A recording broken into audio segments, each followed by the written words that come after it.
তোমরা তো টুকলি সবাই করো, হ্যাঁ? টুকলি করো কিনা? টুকলি করো কিনা?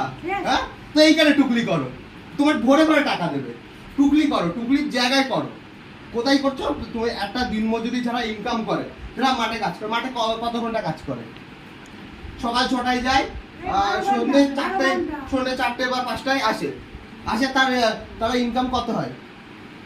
200 কি 500, হার্ডলি 800, তাই না? সে তো সারাদিন কাজ করছে, তাহলে ডবল ইনকাম দেওয়া উচিত।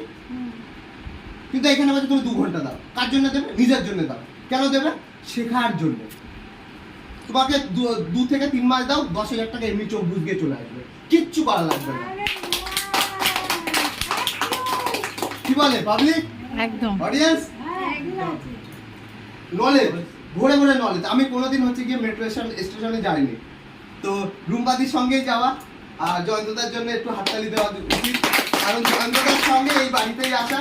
আমি কোনোদিন ভাবিনি, আমি কোনো জিনিস হচ্ছে গিয়ে সুযোগ পেলে আমি ছাড়িনি, বিশেষ করে ফ্রিতে আমি কোনো জিনিস ছাড়িনি। যদি 20 দাও তাও খেয়ে নেবো। দারুণ দিচ্ছে।